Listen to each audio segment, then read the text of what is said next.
Vamos lá, pessoal, voltando. A gente não conseguiu terminar tudo de denunciação, mas já estamos caminhando para o fim. Vamos falar da posição que o denunciado assume no processo e das atitudes que ele pode desenvolver no processo.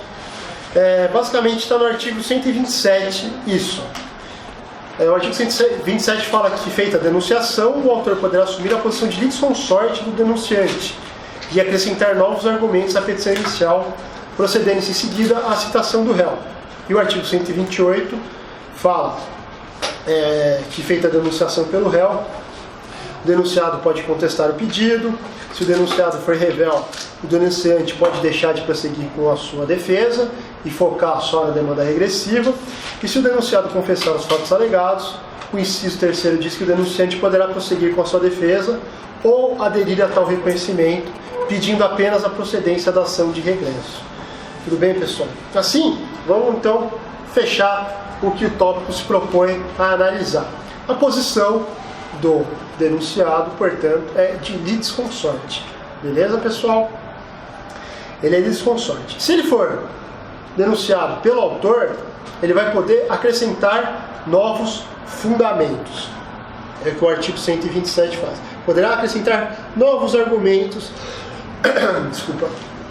novos argumentos à petição. Aqui, diferentemente do que vinha colocado no código anterior, falava que ele poderia aditar a petição inicial.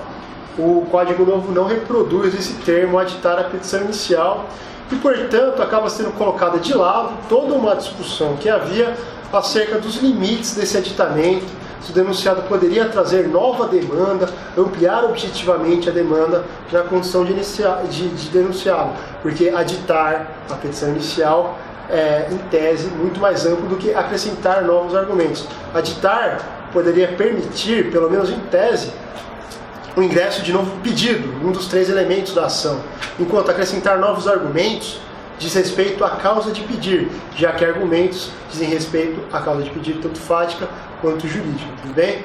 Pedido não é argumento, pedido é pedido, argumento diz respeito à causa de pedir. Dizendo respeito à causa de pedir, não há ampliação objetiva, não há novo pedido na demanda principal, diz-se, né? Porque a demanda de denunciação da lide, como a gente já viu, é uma demanda nova, uma demanda de regresso. Analisado sob esse enfoque, sempre vai haver uma ampliação objetiva. No mesmo processo, então, o denunciado será litisconsorte e também réu, no caso do autor. Ele será litisconsorte na ação que o autor veicula e será réu na ação regressiva, tudo bem? Uma condição aqui eventual, como a gente já viu. O STJ e a jurisprudência no geral já entendiam pela condição do litisconsorte denunciante em relação ao denunciado, até para que não pudesse, em caso de derrota na ação principal, permitir diretamente a execução contra o denunciante. Aliás, o STJ, apesar de não estar previsto no Código passado essa condição de litisconsorte, já entendia o denunciado como litisconsorte para poder promover essa execução direta, tudo bem? Porque se ele é litisconsorte, ele é parte do processo. Se ele é parte do processo, pode-se formar, então, uma execução diretamente contra ele. Isso, basicamente, era bastante discutido nos casos de seguradora, por exemplo, né? Para poder já se direto executar a seguradora, que ao fim seria quem teria o regresso mesmo, né? No novo CPC, o artigo 128, parágrafo único, já coloca essa previsão, essa possibilidade de executar diretamente o denunciado em caso de procedência na ação ali, do autor, caso o denunciado seja do réu, né? Seja chamado pela parte contrária, você já poder executar direto, tudo bem? No inciso 3º, eu coloquei uma observação aqui porque ele é interessante. Ele fala da confissão, né? E é importante a gente perceber aqui, o denunciado pode aderir à confissão do denunciante, prosseguir só com a sua defesa no processo de regresso, ali na ação de regresso. O importante é a gente ter em mente aqui que a confissão não é prova plena, né, pessoal? Não é prova plena no penal, também não é prova plena no civil. O juiz, mesmo diante de uma confissão, não vai ficar vinculado a esses fundamentos da confissão na demanda regressiva, tudo bem? Assim sendo, caso haja uma confissão, mesmo na demanda regressiva, para aderir à confissão, ele vai ter que motivar e vai ter que cotejar com todo o outro arcabouço probatório que ele tiver, por que ele está aderindo àquela confissão para decidir de determinado jeito ou de outro jeito, tudo bem? Ela não vincula o juiz, ainda que o denunciado no processo originário adira à confissão do denunciante. Tudo bem? O que vai acontecer aqui, por óbvio, é que vai gerar uma robustez probatória no processo em que se discuta ação regressiva.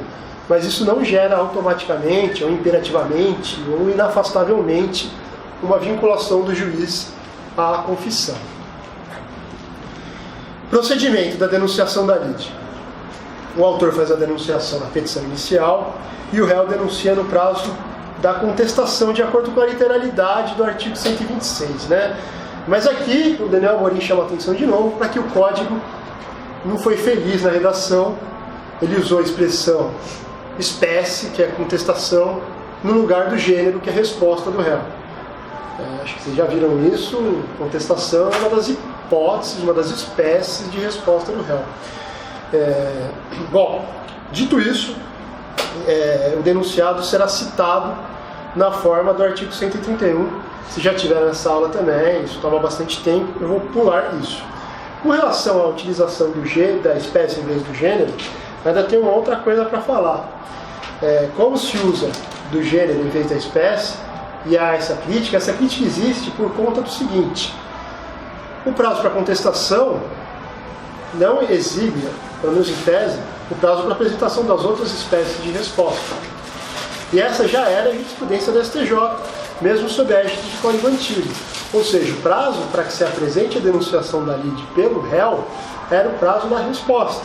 De modo que, caso ele apresentasse a contestação antes de transcorrido todo esse prazo, ele ainda poderia apresentar a denunciação. Hoje o prazo é de 15. Vamos supor, então, ele apresenta a contestação em 8 dias e ainda sobram 7 para ele apresentar uma denunciação da lide se ele quiser. Não seria, se a gente entendesse que o prazo da resposta, a apresentação da contestação, tida como uma preclusão consumativa no que tange a provocação da denunciação por parte do réu. Tudo bem? Aqui, importante se dizer que não há forma específica para o ato, pode ser feita por mero tópico da contestação ou da petição inicial, óbvio, aí observando os requisitos, interesse e pedido, né? E o procedimento prossegue com os artigos 127 e artigo 128 que a gente acabou de analisar no tópico acima, né? Deve ser feito pelo réu, se o réu pelo autor da petição, pelo réu da contestação, a hipótese do réu ser revel, a hipótese do réu não ser revel, a hipótese do réu confessar. A gente analisou lá em cima das possibilidades que o denunciado tinha no processo. Só uma observação com relação ao artigo 127, é que aquela observação que eu já fiz, não prevê mais o aditamento, agora prevê o acréscimo de novos argumentos, tudo bem? Como é que vai se dar a instrução aqui? A instrução vai estar pelo rito da ação principal, vai poder ser colhido provas e tudo mais, e ao final, então não vai ter nada de diferente, pessoal, do que é o procedimento comum ordinário, sabe? Vai seguir exatamente o mesmo rito, a diferença da impugnação, da recorribilidade, etc., que a gente viu. Agora, quando a gente chegar no momento da ação, de julgar a ação mesmo, como eu bem disse, existe uma relação de prejudicialidade aqui na denunciação da lide, nessa demanda regressiva, inclusive é uma demanda eventual, como a gente viu lá em cima, né? Então vamos lá, chegou na hora de decidir. O juiz vai ter que decidir primeiro uma. Qual?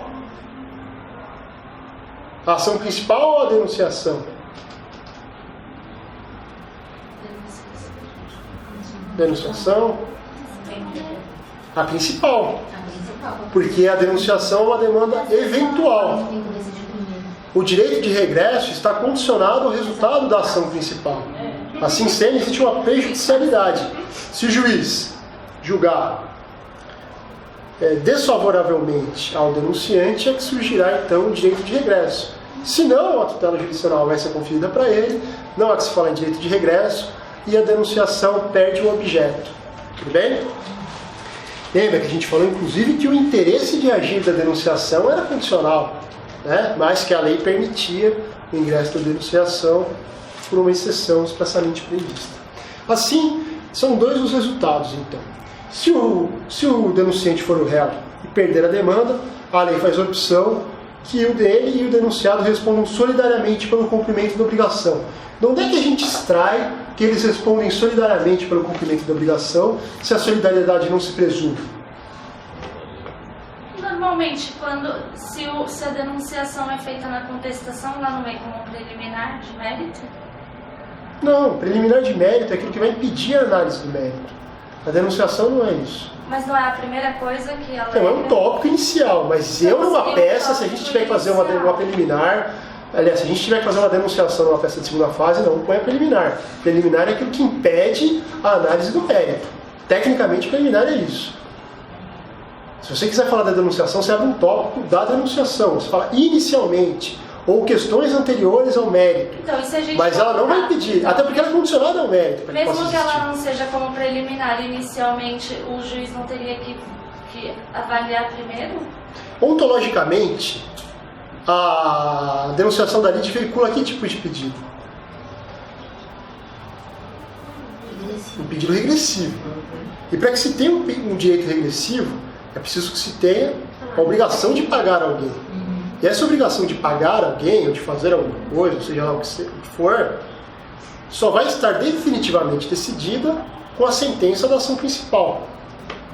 Certo? Então ela fica condicionada à ação principal. Não tem como você decidir o direito de regresso antes de decidir se eu tenho que pagar ou não.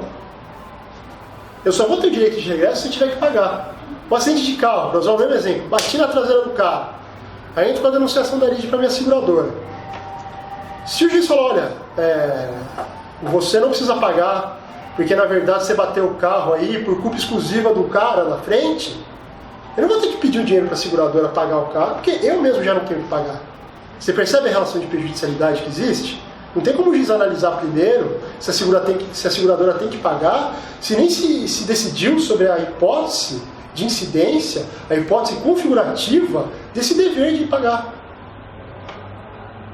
Se eu não tenho que indenizar ninguém, o meu responsável direto de garantia ou de regresso, menos ainda. Se a gente não decidiu, se não se sabe se eu tenho que pagar alguém, não se sabe se eu tenho direito de regresso. O direito de regresso é vinculado, logicamente, condicionado à minha obrigação ou não de pagar alguém. Então, ainda que ela venha no começo, é uma questão de estilo.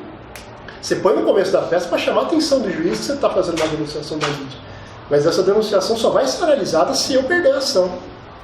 Porque senão o cara não tem nem que me pagar nada. Né? O direito de regresso. O direito de regresso pressupõe dever de indenizar, dever de pagar. Ficou mais claro?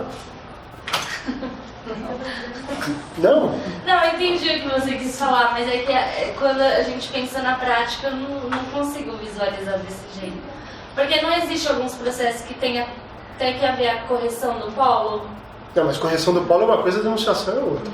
Então, quando faz a denunciação, não tem a Não é para corrigir o polo, é para exercer o direito numa demanda de regresso. Para então, ficar menos abstrato, não tem como trazer um exemplo assim, quando esse denunciante... Vou dar um exemplo da correção do polo. Na ação de execução de cotas condominiais, eu entro com a ação cobrando o João. Só que o João vendeu o imóvel para a Francisca. E a Francisca o João mostra o contrato de compra e venda pra gente, que entrou com a ação. E aí eu corrijo o polo, entendeu? Isso. Lógico, isso aí é um exemplo, a denunciação no caso da seguradora. Antigamente existia até uma figura de intervenção de terceiro para corrigir o polo, que era a nomeação autoria. Hoje foi para o procedimento. Isso é correção de polo. Ou você bota simplesmente... É que eu achei que a denunciação também faria isso. Não, a denunciação é o exercício de uma demanda de regresso dentro da mesma ação. Então, se eu perco, eu não preciso entrar com um processo novo, nem nada. O cara, inclusive, já participou do contraditório, entendeu? Ele entraria como... A seguradora entraria como interessada, não como parte. Seria... A denunciação? Isso. No processo principal, você vai atuar, seria como se fosse um assistente. Mas a lei, como a gente viu, qual que é a posição processual do denunciado? A lei coloca ali litisconsorte. Você vai ter os poderes do litisconsorte. Mas o direito discutido ali não é seu. Você tem? Agora Se não houvesse essa previsão, de denunciação da lide, ou se eu não denunciar a lide, por exemplo, o denunciado tem um interesse, por exemplo, em ingressar como assistente simples. Então, agora fica mais claro então a diferença do litisconsorte. Litisconsorte é titular da relação, denunciado então, que você trouxe do Dinamarco, que não seria a mesma coisa. Não seria a mesma coisa. Não, mas não seria a mesma coisa. Não seria a mesma coisa. Ficou mais claro? Bom, então é isso, né? E de onde é que eu tinha tirado que então a solidariedade? Por que a gente pode falar que se o réu perder, existe uma solidariedade entre ele e o denunciado, já que a solidariedade não se presume? Do artigo 128, que diz que a responsabilidade pela execução pode recair direto sobre o denunciado, tudo bem?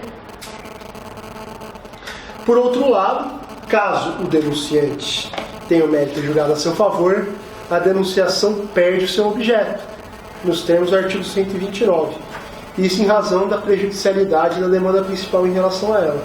Só uma observação aqui, mas o denunciante pagará ao denunciado verbas de sucumbência, pelo princípio da causalidade. Quem dá causa ao ingresso de algum processo sem razão é obrigado a pagar aos honorários. Tudo bem? Os custos, etc. O denunciante tem que pagar? Oi? O denunciante já paga. O denunciante tem que pagar para o denunciado, que afinal de contas foi lá, era uma demanda eventual, se provou que não precisava vir lá. Aí ele paga, tudo bem? Outra observação, hein? Denunciação não suspende mais o processo. Antes, no artigo do Código 73, tinha a previsão de que suspendia. Acabamos a denunciação, vamos falar de chamamento ao processo. Posso começar? Alguém tem alguma? Chamamento. Chamamento é uma forma de intervenção de terceiros que permite somente ao réu trazer para o polo passivo os demais obrigados, para, no mesmo processo, exercer seu direito de subrogação. Tudo bem, pessoal? Esse conceito aqui eu tirei do Dinamarca. Quais seriam as hipóteses de cabimento para a gente tentar trazer para o plano concreto o conceito abstrato de chamamento ao processo? Está no artigo 130. Vamos dar uma lidinha. É admissível o chamamento ao processo requerido pelo réu, 2 pontos. Inciso 1. Do afiançado na ação em que o fiador for o réu. Tranquilo?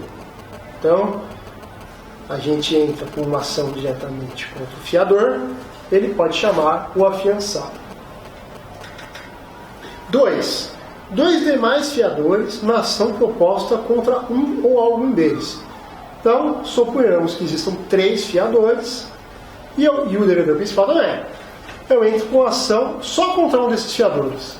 Esse fiador vai poder chamar os demais pelo inciso 2º. E pelo inciso 1º vai poder chamar também o devedor principal. Então ele junta todo mundo no bolo. E o inciso 3º, aqui não vai falar de fiança, e sim de solidariedade.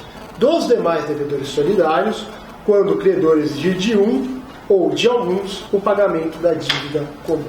Tudo bem? Então, pressupõe uma dívida solidária em que ele chame só um dos devedores solidários. Então, quais são as pedras de toque para a gente entender o que é o chamamento ao processo? Solidariedade, fiança. Por isso que ela não se confunde com a denunciação da lide, que são hipóteses de direito de regresso. Tudo bem? Esse rol é taxativo, né? Esse rol é taxativo, sim. Vamos lá, para algumas observaçõezinhas que a gente tem que fazer aqui. Não há possibilidade de chamamento ao processo do fiador na ação em que o afiançado for o demandado. Ou seja, a gente viu no inciso 1º que eu sou o fiador do Adriano. Aí a Denise entra com processo contra mim. Eu posso chamar o Adriano ao processo, porque ele é o devedor principal. Agora vamos supor que seja o contrário. A Denise entra com ação direta contra o Adriano. Ele não pode me chamar para ser devedor, para responder no processo, exatamente porque nesse caso de fiança não há solidariedade. A responsabilidade, ao fim e ao cabo, é dele. Tudo bem? Então, é só de uma mão, não é uma via de mão dupla. Certo, pessoal? Toma cuidado, porque fiador, afiançado, pode ter essa confusãozinha assim, na prova. Se o cara quiser ser sacana, trocar fiador por afiançado. E bom, tem que prestar um pouquinho de atenção nisso. Tudo bem? E não ao direito de regresso. Como não ao direito de regresso? Se ele, como devedor principal, for condenado, ele não vai ter direito de regresso contra mim. O contrário, sim. Eu, como fiador, tenho direito de regresso contra o devedor principal. Por isso que de uma mão pode, na outra mão não pode. Na hipótese do inciso 2, aquilo que eu já falei, o confiador pode chamar os demais pelo inciso 2 e pode chamar o principal pelo inciso 1. Nada impede que ele chame os demais e o principal também, tá bom? E, diferentemente da denunciação da lide, entre os chamados e a parte contrária, há relação jurídica direta. Ou seja, o fiador tem relação direta com o credor, porque existe um contrato de fiança.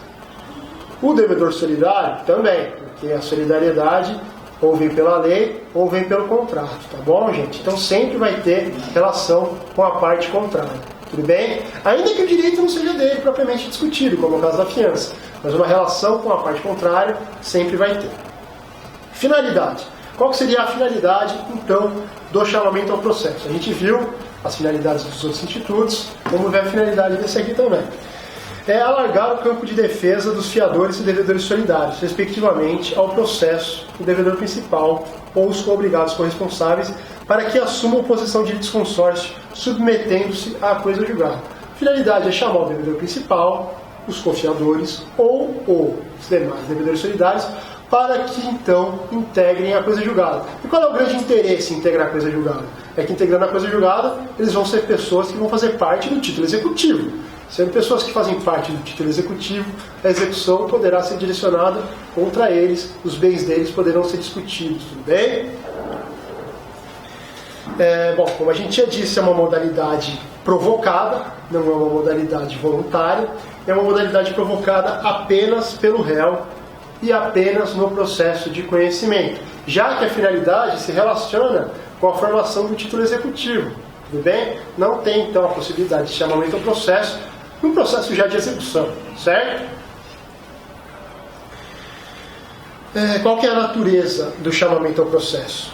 Os chamados devem ao credor ou autor, não ao chamante. Isso é uma premissa que a gente tem que entender para que a gente possa bem conceituar ou bem delimitar a natureza. Então o chamado, ele não vai dever ao autor da ação, ele vai dever ao réu da ação, tudo bem? Pelo instituto da subrogação, certo? Você paga a dívida de alguém, que é o titular do negócio, você se subroga o direito do credor, tudo bem? Isso não é direito de regresso, hein, gente? Direito de regresso é a possibilidade de cobrar de alguém, por uma obrigação contratual ou um dever legal, uma quantia que foi paga por você. É como se fosse um direito de indenizar o seu dever de indenizar. A subrogação é o direito ao crédito quando você paga esse crédito por alguém ou o crédito que era de alguém, tudo bem? Existe subrogação objetiva e subrogação subjetiva, que é quando você assume uma posição processual de alguém, tudo bem? Subrogação está no 348 do Código Civil, depois vocês dão uma olhadinha lá, para bem delimitar. Não se trata de ação regressiva, como eu bem disse, mas convocação para a formação de litisconsórcio passivo, segundo o Didier. Segundo o Dinamarca, o Marcelo Almeida Rodrigues, o Nelson Nery Jr., e, portanto, uma doutrina que pode ser considerada majoritária, eles entendem que trata, sim, de uma ação incidental regressiva, com ampliação do objeto do processo. Eles entendem que o chamante vai exercer, sim, um direito de regresso contra aquele chamado. E tratando-se de direito de regresso, então, a natureza dessa ação é tal qual a denunciação da lide, com uma natureza de demanda incidental regressiva. E a sentença valerá como título, e para mostrar isso, eles dizem que a sentença, isso só com argumento, que a sentença valerá como título executivo em favor daquele que satisfizer a dívida, que poderá exigir do devedor principal ou de cada um dos seus devedores na cota que lhes couber. Daí eles retiram, seria assim o exercício de uma demanda incidental regressiva. Para o Didier, é só chamar, seria a hipótese não de uma demanda regressiva, mas como se trata de questão de solidariedade ou fiança, seria o chamamento para a integração do polo passivo da demanda. Seria chamamento para a integração do litisconsórcio facultativo, passivo, ulterior. Já para o Dinamarca, Nelson Neri, Marcela Abelha Rodrigues, seria a natureza de uma demanda incidental regressiva que ampliaria objetivamente a lide. Tudo bem, pessoal? O prazo de prestação, novidade que não tinha no Código Antigo. Artigo 131 traz a regra sobre o prazo de prestação, e aqui o prazo especificamente é de 30 dias no caso, ou de 2 meses, caso você não consiga identificar a comarca e tudo mais. O prazo em si é o que menos importa. Vocês aprenderam já com o Felipe que prazo de dia se conta de um determinado jeito, prazo de mês se conta do dia do mês, né? Se não conta, fevereiro tem 28, março, não. Mês é pelo dia exato mesmo, certo? Então se começou no dia 28 do mês, daqui a 2 meses, dia 28 do outro mês. Essa sanção só se aplica, ou seja, ficar sem efeito o chamamento, se a demora na citação for imputável ao autor, ou ao réu, aliás, que é quem faz o chamamento ao processo. Tudo bem, pessoal? Se essa demora não for imputável a ele, mas sim a demora da justiça, etc., não vai haver a aplicação dessa sanção de ficar sem efeito de chamamento. Ou seja, o cara tem que ser desidioso no fornecimento das informações essenciais para que se consiga promover a citação. Tá bom? Não é uma sanção imputada pela demora do judiciário. Aqui, só para fechar a denunciação e chamamento, é a questão da possibilidade dessas duas espécies interventivas no Código de Defesa do Consumidor. Basicamente são dois artigos que importam aqui, o artigo 88 e o artigo 101, inciso 2. O artigo 88 vai falar na hipótese do artigo 13, parágrafo único do CDC, que é a hipótese de fato do produto, ou seja, vício na segurança. A ação de regresso poderá ser ajuizada em processo autônomo, facultada a possibilidade de prosseguir nos mesmos autos, e o finalzinho é o que interessa, vedada a denunciação da lide. Ou seja, o fornecedor, nos casos de vício por fato de ação de indenização por fato do produto ou do serviço, agora eu não lembro exatamente qual que é, mas eu que era fato, não vai poder denunciar a lide. E o artigo 101 diz, por sua vez, no inciso 2, que o fornecedor de produtos e serviços e tal pode ser responsabilizado aqui, e na hipótese da sentença que julgar o precedente, pode ser facultado aqui a denunciação da lide. Vamos ler.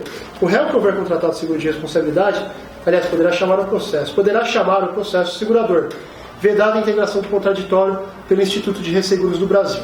Tudo bem? Então, quando se tratar de contrato de seguro, é possível o chamamento ao processo. Na hipótese de fato do serviço, o artigo 88 veda a denunciação da lide. Aqui o Didier faz uma observação a respeito do artigo 88. Ele fala que, na verdade, apesar da lei falar de denunciação da lide, seria o caso de chamamento ao processo. Porque, como a gente acabou de ver, a denunciação da lide serve para as hipóteses de direito regressivo, ao passo que o chamamento ao processo serve para as hipóteses de solidariedade. E, segundo ele, o artigo 7º trata ou estabelece responsabilidade solidária entre todos os atores da cadeia produtiva, da cadeia de consumo. Assim, o fornecedor teria responsabilidade objetiva com o produtor e responsabilidade solidária com o produtor e com todos os demais participantes da cadeia, que é o que fala esse artigo 13. Desse modo, onde se colocou denunciação da lide, deveria se entender chamamento ao processo. Até porque o Código de Defesa do Consumidor é um código estabelecido para a defesa do consumidor. É um código que beneficia o consumidor. E se adequaria muito mais entender, inclusive, essa hipótese que é tratada de denunciação da lide como chamamento ao processo, porque a gente bem sabe que o chamamento ao processo é uma hipótese que beneficia somente ao réu. Tudo bem? Por isso, a vedação ao chamamento ao processo. Beleza, pessoal? Observação desses artigos, observação 2, sobre a extensão do artigo 88. Se seria apenas para os casos de responsabilidade do fato do produto mesmo, como o artigo 88, a literalidade faz entender, porque remete ao 13, ou se poderia ser extensível às demais hipóteses. O Didier defende que deve ser estendido para as demais hipóteses, porque há outros casos em que se pode pensar na responsabilidade solidária cujo ingresso de outras partes ali, de outros atores da cadeia produtiva, da cadeia de consumo, poderia gerar delongo e demasiada prejuízo para o consumidor. Tudo bem, pessoal? Porque existem cadeias de consumo que são muito complexas, né? E ele vai comprar, ele vai botar em juízo aquele que é mais visível para ele, a loja onde ele comprou. Ele não vai buscar quem é o fornecedor disso. Estabelecer essa responsabilidade solidária, ele poder entrar como fornecedor, já é uma regra que visa beneficiar ele. Se a gente permitir o chamamento ao processo, a denunciação à lide, para os outros casos que não são o fato do produto, a gente vai estar imputando a esse réu uma demora, uma discussão de outras questões que, na verdade, tirariam todo o benefício que o Código de Defesa do Consumidor, no aspecto processual, quer dar para ele, tudo bem? Então, ele seria protegido, mas não tanto. Então, não é bem assim. Parece que é uma construção aqui de Didier bastante consentânea com a finalidade do próprio Código de Defesa do Consumidor, né? E uma observação terceira é que o artigo 101, inciso 2º, como norma protetiva, criou uma modalidade de chamamento ao processo diferente. Por quê, pessoal? Porque ele criou uma modalidade de chamamento ao processo pro segurado, em relação à seguradora. E a gente bem sabe que a seguradora não tem uma relação de direito material diretamente com o adversário da parte segurada, certo? Se ela não tem uma relação e não tem uma obrigação solidária, não seria, em tese, o caso de chamamento ao processo. Seria de denunciação da lide, tudo bem? Então, nesse caso específico de contrato de seguro, no que tange ao direito do consumidor, o CDC colocou essa hipótese como de chamamento ao processo, colocando então, de forma expressa, uma hipótese de solidariedade que permite ao autor consumidor entrar especificamente aí na execução contra a seguradora e não apenas contra a parte principal, tudo bem? Isso fica reforçado hoje com a previsão do artigo 128, parágrafo único, que permite na condenação do réu que se execute diretamente o chamado, tudo bem? Na observação, você falou que o CDC ele traz a denunciação, mas que na verdade seria um chamamento por causa da responsabilidade solidária. Isso. É isso? Isso. Então, numa prova alternativa... Não, na prova, na alternativa você põe a letra da lei. Põe a letra da lei. Se fosse uma segunda fase... Aí você pode discorrer mais. Tá bom? Isso aqui pode ser perguntado tanto em difusos quanto em processo. Então, difusos tem questão dissertativa. Não, na prova objetiva, pessoal, a segurança da letra da lei é sempre a segurança que vocês têm que ter, entendeu? Mas a gente precisa ver coisas além de meramente... Bom, com relação às hipóteses de denunciação e chamamento do Código de Defesa do Consumidor, era isso. A gente vai falar agora de uma modalidade inaugurada, pelo menos no aspecto procedimental, no Código Novo. É a modalidade do incidente de desconsideração da personalidade jurídica.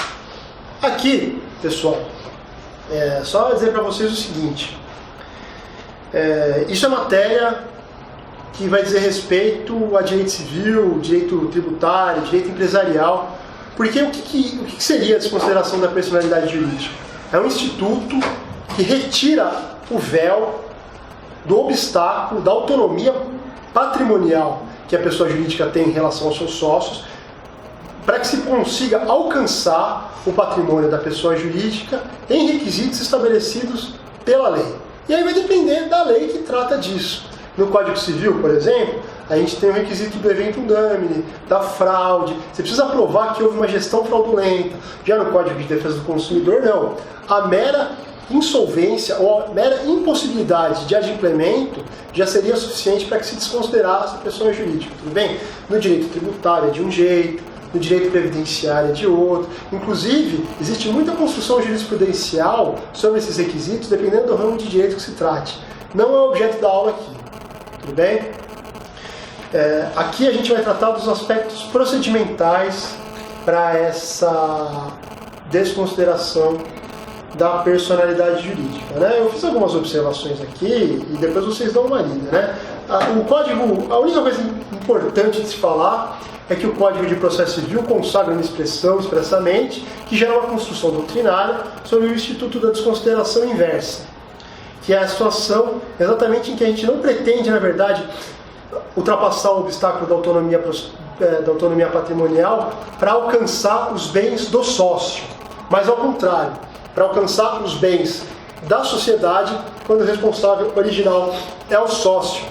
Quando o sócio está se usando como pessoa física da pessoa jurídica para ele fraudar uma obrigação pessoal.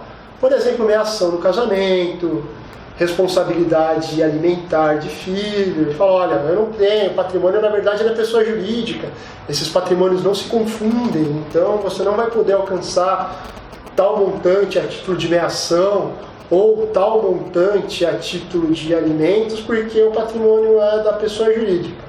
Se comprovados os requisitos que a lei civil ou a jurisprudência vai estabelecer para isso, é possível que se alcance os bens da pessoa jurídica, da responsabilidade da pessoa física, tudo bem? Então, se a gente tiver que conceituar de uma maneira ampla, é a quebra da autonomia patrimonial, tanto na via do sócio para a sociedade, quanto na via da sociedade para o sócio. É o Instituto para a quebra da autonomia patrimonial da pessoa jurídica para fins de responsabilização, tudo bem? Seja do sócio, seja da pessoa jurídica. A observação que eu fiz aqui, mas vocês já devem ter visto em civil, é que desconsideração é uma coisa que não se confunde com despersonalização. É um instituto que vai incidir no caso concreto apenas para que se alcance o patrimônio para satisfazer a determinada obrigação. Não implica em extinção da personalidade jurídica. Tá bom, gente? Então vamos tratar dos aspectos processuais. Aqui algumas observaçõezinhas, né? Esse incidente está regulado no artigo 133 a 137. A primeira observação é que trata-se de um incidente que traz um sujeito novo. Por isso é uma intervenção de terceiro. Ele vai trazer o sócio, no caso de desconsideração comum, ou a sociedade, no caso de desconsideração inversa. Tudo bem? A sociedade, como pessoa jurídica que é um sujeito. O pedido de desconsideração configura ajuizamento de uma demanda também. A demanda para que se responsabilize patrimonialmente aquele que, em tese, não seria responsável por conta dessa autonomia patrimonial da pessoa jurídica.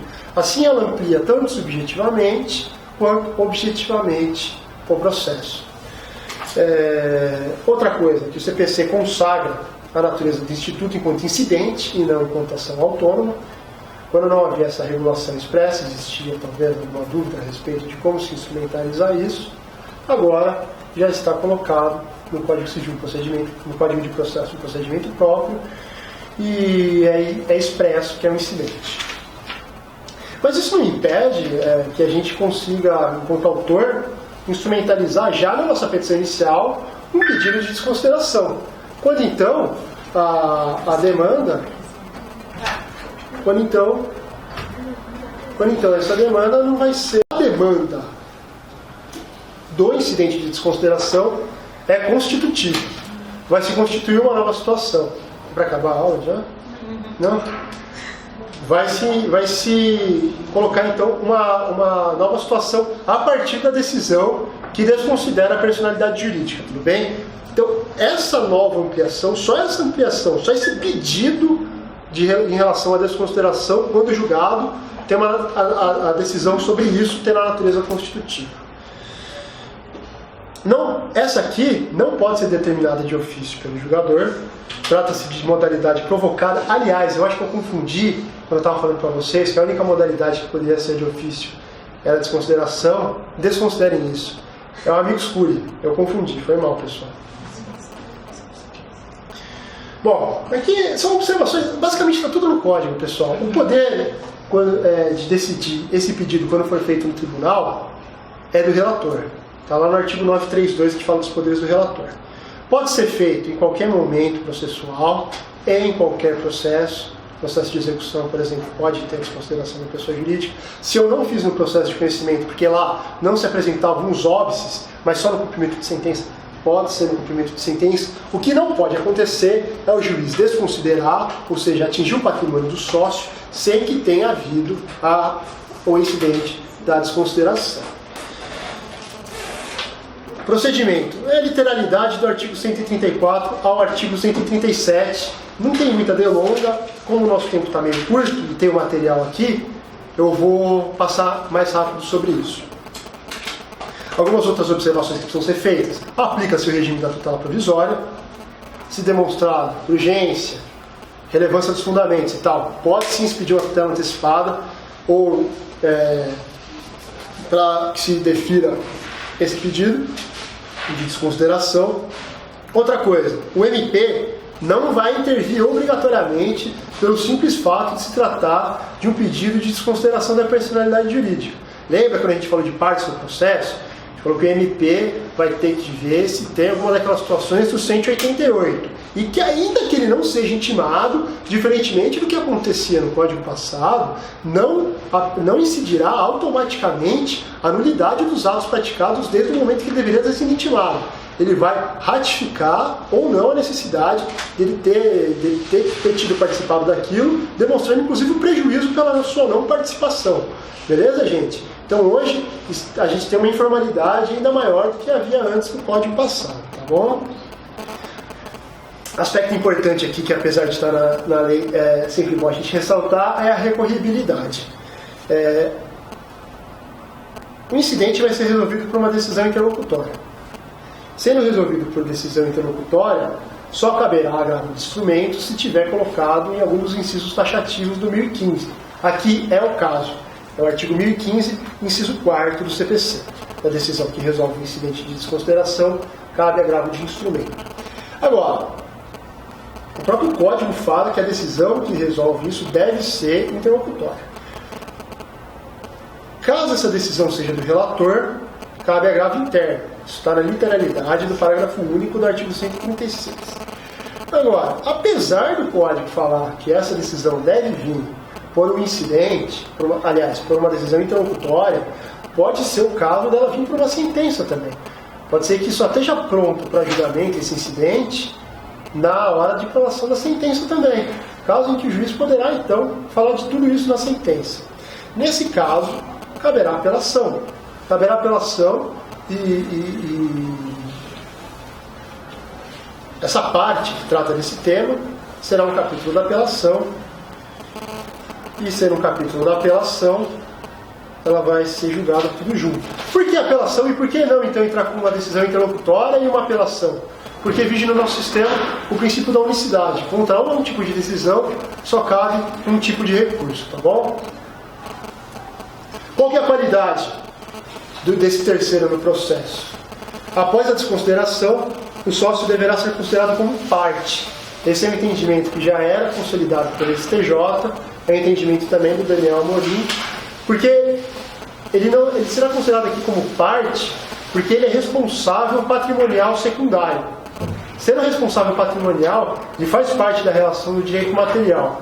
Fazendo parte dessa relação de direito material, ele deve ser considerado como parte, tudo bem? E ainda que não se considere que ele seja parte da relação de direito material, como responsável patrimonial secundário, indubitavelmente ele é parte no processo. E aqui a gente está tratando de processo, então a gente tem que dissociar os conceitos de parte da relação material dos conceitos de parte da relação processual. A gente já fez isso algumas vezes no nosso estudo.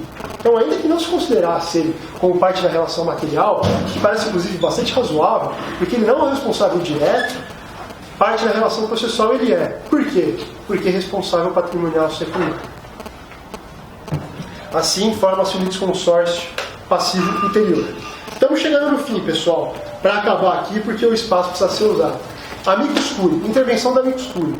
A intervenção da amicus curiae, pessoal, ela é colocada no Código de Processo Civil, mas ela não é inaugurada no Código de Processo Civil. O Dinamarca aponta a inauguração da amicus curiae na lei que fala da ADIM, a Lei sobre o Controle Concentrado de Constitucionalidade, no artigo 7º, parágrafo 2º.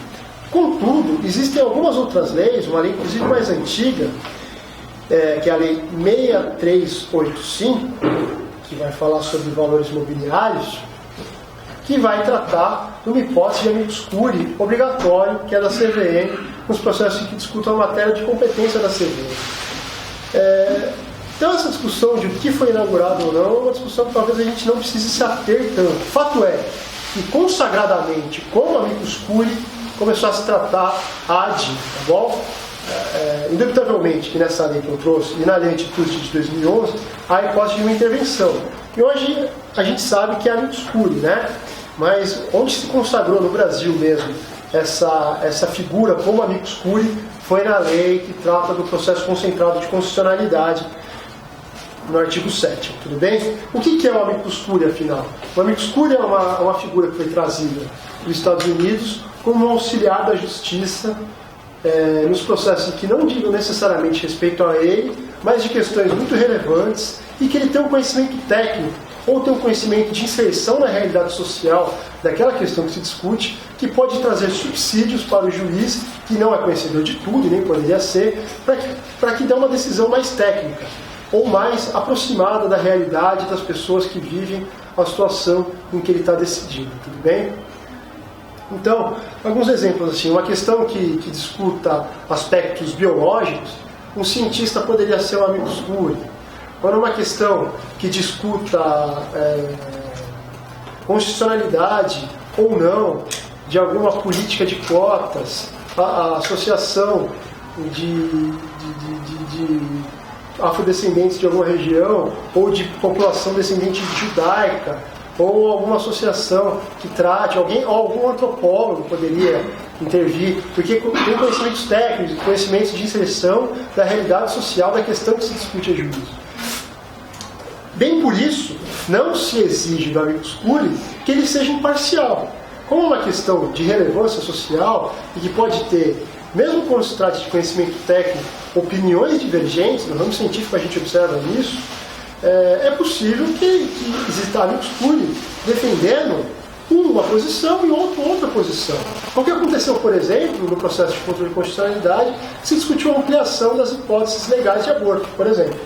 Houve intervenção de pessoas que queriam que se interpretasse de um jeito, pessoas que queriam que se interpretasse de outro jeito. Então pode ter mais de um? Pode ter mais de um. É o juiz que vai decidir? Isso.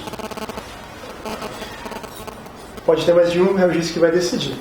Então a gente verifica aqui que se trata indubitavelmente de um aspecto de democratização da fonte de produção normativa judicial. A gente viu na nossa primeira aula que a sentença, o processo judicial, é um processo de formação de uma espécie normativa, a norma judicial. E hoje, com o sistema de vinculação de precedentes, súmula vinculante, etc., cada vez se tem mais forte que a norma judicial é sim uma espécie de norma, beleza, gente? Então, quando a gente tem a possibilidade de participação do amicus curiae para que se forme um precedente, uma questão relevante, uma maior qualificação na produção da atividade jurisdicional, sem dúvida esse é um processo de democratização do processo normativo judicial, portanto um processo, uma figura, uma caracterização evidente de uma participação democrática, tudo bem?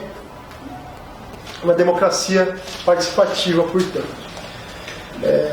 Bom, o que a gente pode dizer especificamente sobre o procedimento dessa intervenção do amicus curiae?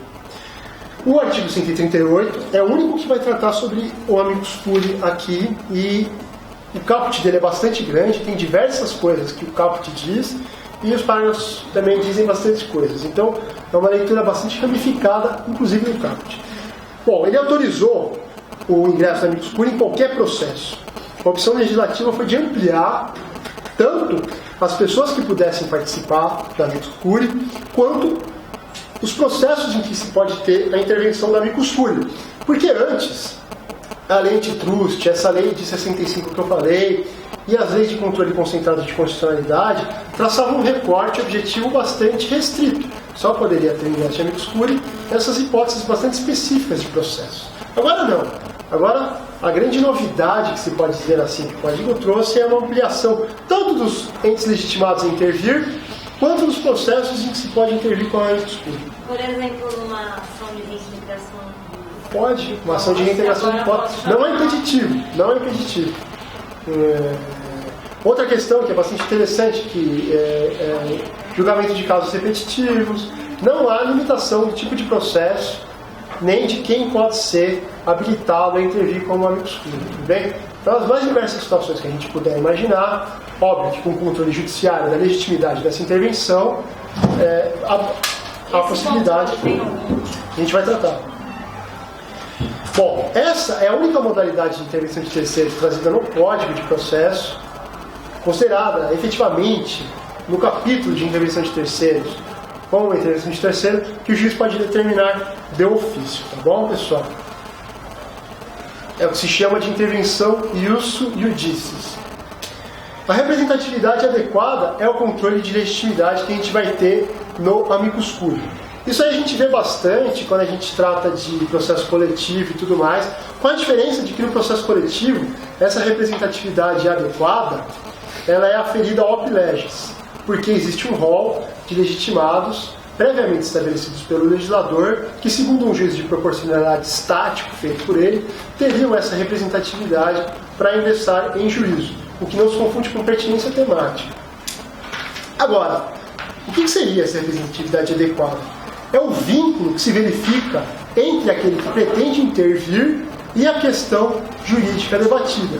Por exemplo, uma questão biológica, de aborto, um cientista que vai discutir qual que é o marco inicial da vida teria um vínculo para participar dessa discussão. Tudo bem? Uma reintegração de posse em que se pretende intervir uma associação de moradores naquele bairro, ou alguém, um antropólogo, que estudou o processo histórico de formação do urbanismo no Brasil e as injustiças sociais da eventual reintegração de posse numa área que se pretenda, sei lá, passar uma estrada, pode intervir, ele tem um vínculo, tem um conhecimento técnico e uma contribuição que pode qualificar a prestação da tutela jurisdicional. Então a análise vai ser feita nesse sentido, beleza? Bom, a recorribilidade sobre a decisão, nos termos do artigo 138, é que não existe recorribilidade. Ou seja, a decisão que vai falar sobre a admissão ou a inadmissão do amicus curiae é irrecorrível. Sendo irrecorrível, caso haja violação do direito líquido e certo por ato abusivo de autoridade coatora, em tese é possível se manejar um mandado de segurança, mas é difícil, né? Porque o mandado de segurança tem os requisitos próprios dele. Mas em tese, absolutamente, não cabe recurso, então é cabível o mandado de segurança. Aqui, questões procedimentais, há um prazo de 15 dias para a manifestação a partir da intimação da decisão que admite o amicus curiae. Mas nada impede que já quando ele atravessar uma petição pedindo para ser o amicus curiae, ele já exponha os motivos da sua intervenção. A qualidade processual, aqui é legal. Antes, como não havia um tratamento procedimental da amicus curiae nos processos em geral, entendia-se que ele era um auxiliar da justiça. E essa é a figura, como ela foi trazida dos Estados Unidos, lá se entendia assim, o entendimento majoritário é que ele era um auxiliar da justiça. Ele vinha para auxiliar o juiz numa qualificação da decisão. Ele não era parte, ele não tinha interesse como parte numa ação, ele não pedia nada, contra ele nada era pedido.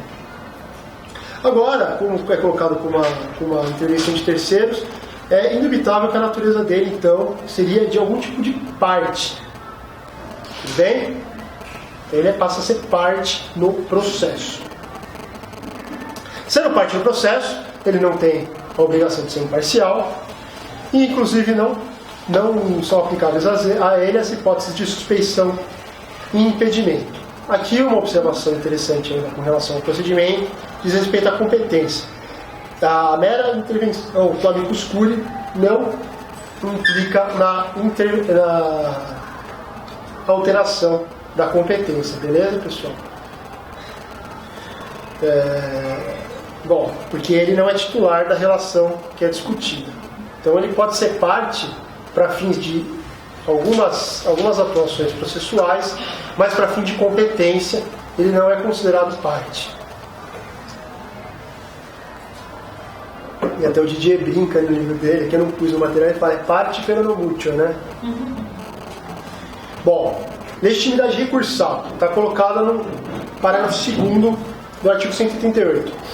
Como regra, ele não detém a legitimidade recursal. Existem duas exceções colocadas nesse parágrafo. Da decisão que julgar o incidente de resolução de demandas repetitivas, ou seja, ele vai ter legitimidade recursal dessa decisão, e dos embargos de declaração dessas mesmas decisões, tudo bem? Desses incidentes. Se ele tem legitimidade para recorrer da decisão, ele tem legitimidade de propor embargos de declaração também nessa decisão. Agora, uma observação interessante feita pelo Didier é que esse termo, demandas repetitivas, é um termo genérico que se refere ao microsistema das demandas repetitivas, como se infere do artigo 928 e seguintes. Microsistema esse que insere também o julgamento dos recursos especiais e extraordinários repetitivos. Então, para ele, numa construção do microsistema das demandas repetitivas, o amicus curiae teria legitimidade também para recorrer das decisões que resolvem os recursos especial e extraordinário repetitivos. Tá bom? Poderes. Quais são os poderes dele? O amicus curiae, está colocado também no parágrafo 2º, serão definidos pela lei ou pelo relator. Tudo bem? Então, todos esses poderes que a gente já viu aqui e mais aqueles que o relator entender que seria o caso. Estamos acabando, pessoal. Faltam 2 tópicos. 3, vamos lá, força. Eu também estou cansado. Eu estou falando, vocês estão só ouvindo. Vamos lá. Uma questão interessante aqui é a intervenção colocada no Código Civil quando a gente fala de alimentos. O artigo 1968 vai estabelecer. Vocês lembram como é que era alimentos, mais ou menos, né? A gente tem que pedir alimentos para o grau. Alimentos de direito de família, alimentos de cônjuge são outra coisa. Aliás, alimentos de parentes. Alimentos de cônjuge também é de direito de família. Os alimentos relacionados ao vínculo parental. Se a gente vai pedir, existe uma regra que a gente tem que pedir sempre para o grau mais próximo. Se o grau mais próximo não tiver a condição, a gente pode partir para os graus mais remotos. Tudo bem? Sempre numa relação de grau mais próximo. Então o primeiro grau não tem, a gente pede para o segundo. O que acontece é que, via de regra, quando a gente passa para um grau mais remoto, existem mais pessoas que compõem esse grau. Né? Pai a gente tem 2, avó a gente tem 4 e por assim adiante. O que acontece é que quando a gente passa a pedir para esse grau mais remoto, a gente pode intentar ação contra qualquer uma delas. A gente não precisa pedir dos 4 avós. Caso a gente intente a ação contra apenas uma dessas pessoas que detém a obrigação alimentar, essa pessoa poderá chamar as demais para integrar o polo da ação. Tudo bem? E aqui é que é o grande X da questão. Ora, isso é uma denunciação? Isso é um chamamento ao processo? Ou isso é sui generis? O que é apontado aqui, e eu basicamente me valido de Didier nesse estudo, é o seguinte: denunciação não seria, porque não existe direito de regresso. E chamamento também não seria, porque tão pouco há obrigação solidária na obrigação alimentar. A premissa para a gente entender essa hipótese interventiva é de que na obrigação alimentícia vige o binômio necessidade mais possibilidade. Então, o réu na ação alimentícia nunca vai pagar o que seria devido por outro. Ele só vai pagar o que é devido por ele e na possibilidade do que ele pode pagar. Ele nunca vai pagar a mais, portanto, ele nunca vai ter o direito de regresso. E também não se pode presumir a solidariedade, onde a solidariedade não existe. Não havendo solidariedade, não é chamamento ao processo.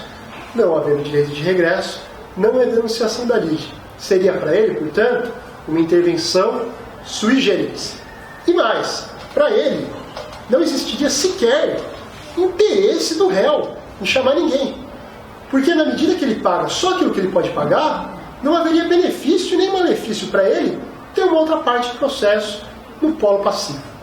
Assim sendo, como a literalidade do artigo fala, serão chamados, e não diz quem chamará, para ele só o autor poderia chamar. Então seria uma hipótese de litisconsórcio facultativo, passivo, ulterior, provocado pelo autor. Agora, se a gente entender que o binômio do alimento é possibilidade mais necessidade, em tese a gente pode pensar que há sim benefício para o réu, apesar de ele só pagar o que ele pode, em chamar outros. Porque ele vai pagar o que ele pode, mas uma hora essa verba alimentícia vai ter que acabar na via inversa. E onde é que ela vai encontrar esse obstáculo para acabar na via inversa? Na necessidade. Então, se tiver mais pessoas para pagar o rateio dessa verba alimentar, a necessidade do autor pode acabar antes da possibilidade dele. E assim haveria sim, talvez, um benefício dele de chamar. Seja como for, isso só vai interferir na possibilidade de quem poderia chamar. Porque trata-se de uma intervenção, ainda assim, que não é chamamento ao processo, porque não tem solidariedade, e não é denunciação, porque não há o direito de regresso. Tudo bem? Aliás, essa posição do Didier, de que só seria o autor que chamaria, é uma posição isolada. O STJ, e eu coloquei aqui, apesar de não gostar muito, mas os enunciados da jornada de direito civil, enunciado 523 da jornada de direito civil, tem força de doutrina isso também, né? Eles são no sentido de que essa hipótese interventiva pode ser tanto provocada pelo autor quanto pelo réu. Tudo bem? Porque, de fato, pode ser que tenha um benefício para o réu. Bom, observação. Em razão da estabilização objetiva da demanda, e subjetiva também, essa intervenção deve ocorrer até o saneamento do processo. Vocês devem ver no procedimento isso, né? Outra observação. É possível o litisconsórcio inicial passivo de parentes de graus diferentes, valendo-se o autor, nesse caso, do litisconsórcio eventual. Lembra que a gente viu o litisconsórcio eventual na aula passada? Então, apesar de, a gente vai ver uma observação mais para frente que eu já faço agora, de haver um posicionamento do STJ de que não é possível ingressar com ação de alimentos per salto, ou seja, eu não posso ingressar no segundo grau sem antes provar que o primeiro não tem possibilidade, é possível entrar então com um litisconsórcio eventual. Eu falo, olha, já estabeleço o litisconsórcio inicial desde agora, mas no caso do primeiro grau não ter a possibilidade de arcar com a integralidade da minha necessidade, já fica aqui integrado no polo os demais, tudo bem?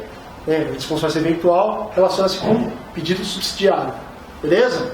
É esse o caso, poderia. O que não pode é ingressar direto com um pedido de alimentos per salto, pulando os graus mais próximos, tudo bem? Aqui a observaçãozinha. A gente bateu na tecla de que não tem solidariedade, mas no artigo 12 do Estatuto do Idoso há uma regra especial que então afasta a regra geral do Código Civil. O Estatuto do Idoso coloca expressamente que na obrigação alimentar, aqueles que seriam os responsáveis pela verba alimentar ostentam a qualidade de devedores solidários no que diz respeito ao credor idoso. Se existe solidariedade, caso o idoso chame apenas um dos devedores solidários, é em tese viável a hipótese do inciso 3º do artigo que fala do chamamento ao processo. Assim, em tese, é possível tanto o chamamento ao processo quanto essa intervenção do artigo 1698, eu já esqueci. Eu fico cansado também, não só vocês. 1698 do Código Civil. Tudo bem, pessoal? E outra, o STJ entende aqui que pela obrigação ser solidária, o idoso pode cobrar de quem ele quiser. A princípio, então, o que parece é que não haveria essa restrição do ingresso da ação alimentícia per salto. Se a obrigação é solidária, eu quero cobrar do meu vovô, não quero cobrar do meu papai, eu cobro do meu vovô direto. Beleza? Tudo bem? Tranquilaço, né? Vamos lá, acabando. Recurso de terceiro prejudicado. Está no artigo mais pra frente do código. Tá bom? Vamos lá, o que seria o recurso de terceiro prejudicado? É uma modalidade, essa é inclusive Dinamarca. Modalidade de intervenção de terceiro na qual, abre aspas, um sujeito, até então não figurante da relação processual, manifesta sua irresignação contra eventual decisão que lhe haja causado algum prejuízo jurídico. Artigo 996 do CPC. Trata-se assim, então, de modalidade no qual o terceiro se torna parte do processo. Tá bom? Lembrando, parte do processo é uma coisa, parte da relação de direito material é outra coisa. Como diria o filósofo, uma coisa é uma coisa, outra coisa é outra coisa. Bom, assim sendo, para que ele detenha a legitimidade recursal, além de ter que provar todas as outros requisitos de legitimidade recursal que uma parte inicial no processo deveria ter que provar, sucumbência, interesse recursal e tudo mais, pende aqui na legitimidade recursal dele a prova do interesse jurídico, tal qual o assistente. Vocês lembram o assistente que a gente viu lá no começo? Aqui ele tem que ter interesse jurídico também. Ele tem que demonstrar por que essa decisão da qual ele está demonstrando a resignação reflete de alguma maneira numa relação jurídica que ele ostenta com alguma das partes do processo. Tudo bem? Isso está colocado no artigo 996, parágrafo único. Demonstrado isso, impugnando essa decisão, ele vai passar a ser, no caso de omissão da parte que ele pretende ali recorrer, né, do sucumbente, ele vai ser considerado substituto processual. Tudo bem? E como substituto processual, ele vai ter a possibilidade ampla do exercício das atividades processuais já na fase agora recursal. Uma observação interessante aqui é que não se trata de uma espécie de recurso, tudo bem? É só uma modalidade de interposição do recurso. Ele pode interpor um agravo, ele pode interpor uma apelação, tá bom? Desde que a decisão que ele impugna seja capaz de prejudicar, tá bom? Bom, o terceiro sujeita-se aos mesmos pressupostos daquilo que eu falei.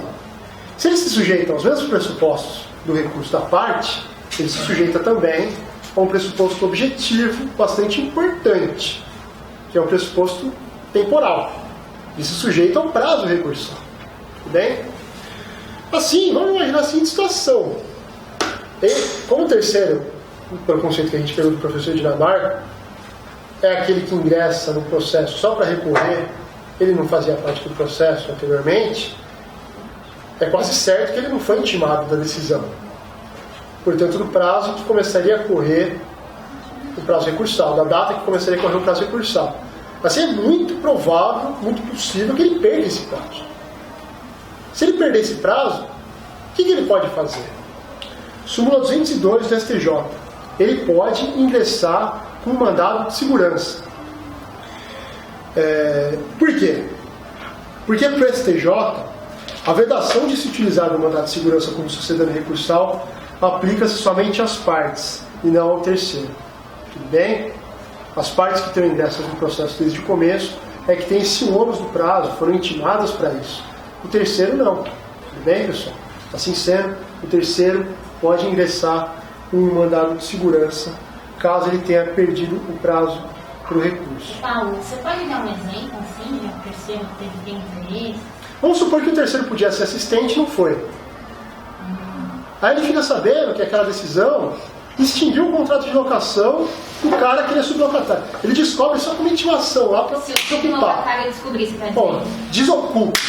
Ele fala, caraca, meu, o cara não me avisou que estava tendo uma ação contra ele. Entendi. Ele vai entrar com o recurso de terceiro interessado. Ele chega lá, aí o cartorário fala, já passou o prazo, hein, mano. Aí ele pode entrar para o MS, tá bom? Mas aí ele vai ficar restrito ao cabimento do MS, o que são bem menores do que no recurso de apelação, cujo efeito deportivo é amplo, por exemplo, né? Então ele tem essa vantagem, mas é restrito. Mandado de segurança não é apelação. Mandado de segurança é mandado de segurança. Então ele vai ter que preencher os requisitos para o mandado de segurança. Aí, inclusive, o prazo decadenciado do mandado de segurança também, né? Mas esse mandado de segurança ele só entra se não aceitarem o recurso. Porque se aceitarem o recurso, se tiver no prazo do recurso, o mandado de segurança vai ser sucedâneo recursal. Inclusive para ele, porque ele também pode pôr o recurso. Agora, se acabou o prazo, ele pode atravessar o mandado de segurança, tá? Vamos lá. Tá quase acabando. Eu falei que eram 10, mas são 11 itens. É que 10 é um número redondo, aí vocês ficam mais animados. Nossa, esse nome. Ó, eu vou pular. Esse tópico aqui está no material. Vocês vão ter o material. Eu vou falar basicamente o que está na lei, gente. Ficar lendo o que está na lei é repetitivo e chato. É a intervenção dos entes públicos. Alguns chamam intervenção anômala da fazenda pública. Só para vocês entenderem. Anômala, por quê? Porque nessas duas hipóteses de intervenção que são colocadas no artigo 5º da Lei 9469 de 97, o artigo 5º trata de uma hipótese de intervenção da União e o parágrafo único de todos os demais entes públicos. O pressuposto para essa intervenção não vai ser um interesse jurídico. Ela se assemelha muito a uma assistência, mas o pressuposto não vai ser um interesse jurídico. Na hipótese da união, o pressuposto vai ser a mera figuração no processo de alguma das partes colocadas no caput, como requisito para que a união intervenha. Presume-se, de uma maneira absoluta, o interesse da união, caso alguma dessas partes esteja figurando em algum dos polos da ação. E no parágrafo único, duas observações. Ele é extenso, não se aplica somente à união, e o interesse que ele pressupõe não é um interesse jurídico, é um interesse econômico. É um interesse econômico na elucidação, no esclarecimento de questões de fato ou de direito. Tudo bem? Por isso se chama intervenção, alguns chamam de intervenção anômala da fazenda pública. Anômala por quê? Porque não é uma intervenção que se baseia no interesse jurídico, sim no interesse econômico, ou, no caso do caput, naquela presunção de interesse da União, no caso dessas hipóteses. Está colocado no material, a da União pode deslocar a competência ou não, a do parágrafo único não desloca a competência. Isso aí está tudo no material, pessoal, e eu vou ser repetitivo, porque isso aí está na lei, tudo bem? Mas não deixem de estudar isso é uma matéria que às vezes é cobrada. A última coisa, então, tópico final, é um tópico pequeno, tópicozinho, intervenção ius judice. Eu falei por cima disso quando a gente tratou daquela classificação dela ser provocada ou voluntária no que dizia a respeito à intervenção do amicus curiae. Lembra que eu falei que a intervenção do amicus curiae podia ser trazida de ofício pelo juiz e que essa intervenção de ofício pelo juiz é chamada de intervenção ius judice? Bom, o conceito de intervenção ius judice é exatamente isso. É uma intervenção de terceiro que pode ser provocada pelo juiz. Há alguns exemplos disso no Código de Processo Civil de 2015. Exemplos legais em que se permite que o juiz interfira chamando alguém para o processo. A primeira é do amicus curiae, que a gente acabou de falar. A segunda, eu retirei esses exemplos aqui do Didier, é a citação de litisconsorte passivo necessário.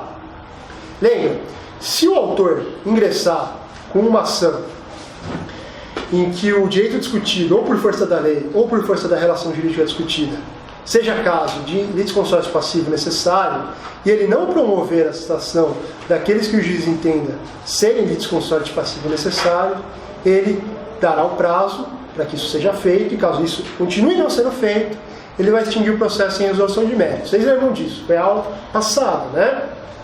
Essa é uma intervenção, o juiz manda que o terceiro intervenha, não é por provocação de ninguém, tudo bem? Outra, citação dos interessados na produção de prova, da produção antecipada de prova. O juiz manda, quando a gente entra com o processo de produção antecipada, que quando ele vislumbra eventual interesse de outras pessoas que não fazem parte do processo, portanto terceiro, conceito negativo de terceiro, lembra? Fala, olha, é possível que ciclano tenha interesse em participar dessa produção antecipada de prova, ele ordena a notificação dessa pessoa para que então ela veja qual posição jurídica ela vai querer assumir dentro do processo de acordo com os seus interesses, tudo bem? Mas litisconsort não é terceiro, não é intervenção de terceiro, e produção antecipada de prova também é intervenção de terceiro. Mas se o cara não está no processo, ele é terceiro, né, mano?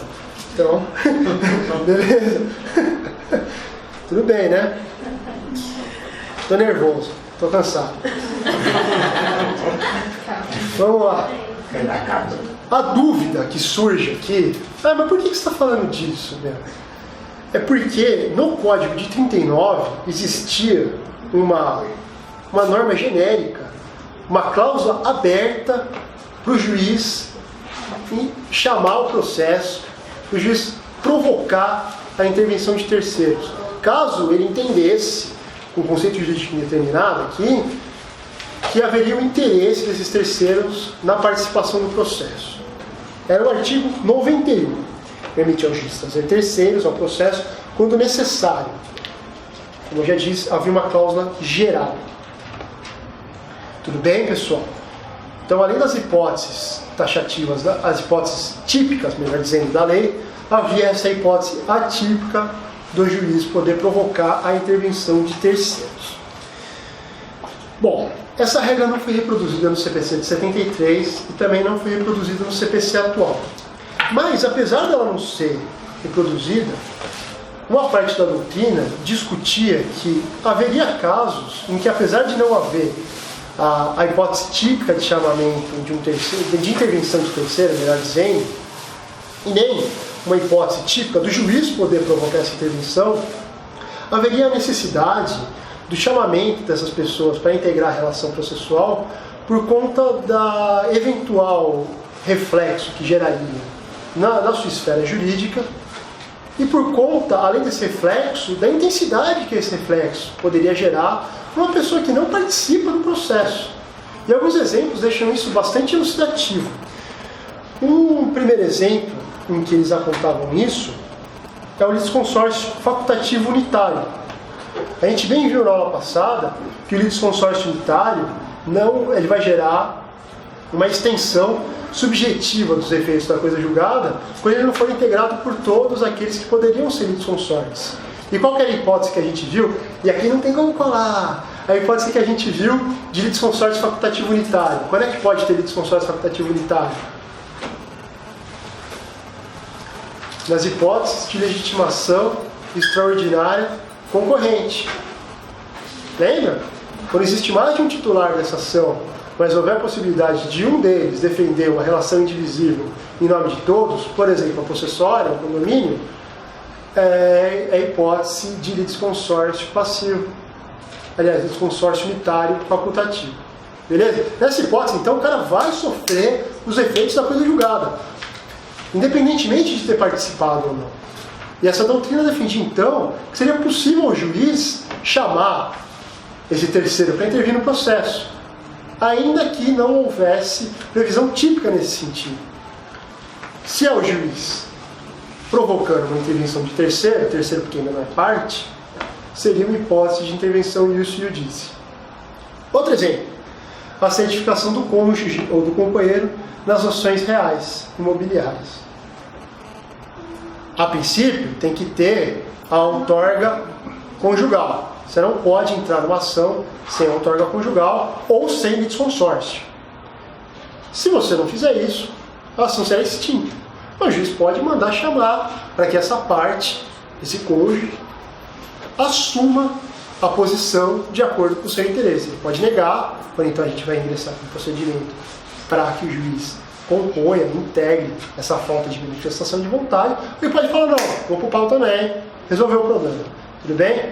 Mas essas são situações que deixam bastante evidenciadas que, apesar de não haver a previsão genérica de que o juiz pode operar uma intervenção ius iudice, às vezes ela é razoável.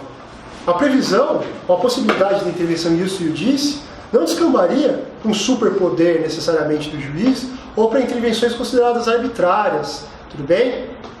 E é isso que o Didier aponta. Ele fala aqui, que seria possível a intervenção ius iudice se a gente se basear nos princípios da razoável duração do processo e da eficiência da tutela jurisdicional. E que a gente não estaria, com isso, obrigando a parte a demandar, o que é meio absurdo. Foi o que a gente já discutiu quando a gente estava tratando do problema da existência ou não do litisconsórcio necessário ativo. Lembra? Que de um lado ficava o acesso à justiça de uma parte, do outro lado ficava a faculdade de poder demandar, ou não. Ninguém é obrigado a ingressar com uma ação em juízo. Ele fala que aqui a gente poderia resolver essa situação entendendo que essa intervenção ius iudice não manda que a parte, caso seja polo ativo, demande, mas sim vai intimar essa parte para que ela assuma a posição jurídica que lhe convém de acordo com seus interesses no processo, tudo bem? E com isso a gente não estaria ferindo, portanto, o direito de ninguém ser obrigado a demandar contra a sua vontade, na condição de autor, e também estaria prestigiando os princípios da eficiência, da duração razoável do processo, do contraditório. Tudo bem, pessoal? Na legislação extravagante, a gente tratou aqui do CPC. A gente consegue ver algumas hipóteses que podem ser consideradas também intervenção ius iudice. Na legislação popular, impõe incentivação da pessoa jurídica de direito público cujo ato se questiona para que assuma a posição de litisconsorte ativa ou passiva conforme seu interesse. Vocês vão ver isso, mas tem isso. O CDC prevê a intimação das vítimas nas ações coletivas propostas para a defesa de interesses individuais homogêneos. E também na ação, na lei que trata do direito do locador, do locatário, na intimação do sublocatário na ação de despejo. Tudo bem, pessoal? Seria também uma espécie de intervenção de justiça. Não são todas assim, são alguns exemplos, tá bom? Com isso, a gente abre para debates e depois encerra.